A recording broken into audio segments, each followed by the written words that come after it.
Good morning. We're on Studio Diary number 8. Everything fully tracked as per the last diary and the last sort of session videos. We are now into the mixing stage. So I'm here on the university campus in room 202. If I spin around in the chair, you can see the console stuff behind me. All I'm doing is using a fly lead into my laptop so I can hear the speakers and mix in peace and quiet and comfort in here, while still using my DAW of choice, which is Reaper. So I'm still getting to grips with how to do things in Reaper. You've got to be quite clever with tracks and sends. A lot of it's done through folders, so I don't think I'm able to flip the thing around. So I'll just have a quick look here. I'll put some photos up as well. But the blue channels there are my drums. So I've got one master drum folder. Then a little further along, you can see one called drum space, which has got the overheads and the room mic in.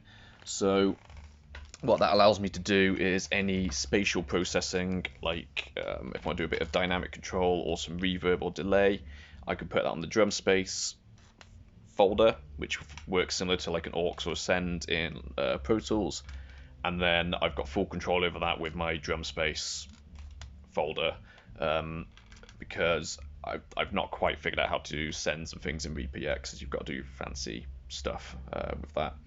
So I've done a little bit of processing just now, keeping it very light because the raw stems sound really good as they are. So I've got nice volume and panning balance going on. So really what I'm doing at the moment is just a little bit of tidy up EQ and a bit of compression.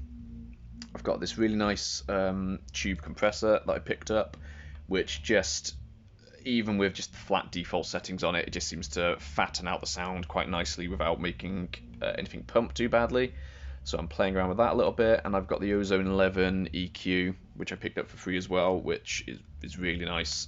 Been able to isolate some problem frequencies like snaring with that as well and drop those out. And I've been playing around with this really good reverb plugin called Raum, not really sure how you pronounce it, but you can do some pretty crazy stuff with it and it sounds really good. So the drums are sounding nice and fat and sort of all rounded out now. Gonna do some guitars and bass and vocals and hopefully have a good mix of low tide sort of done this morning, and then I'll have a good starting point with presets and that to go on to my other tracks a bit later. So that's the plan.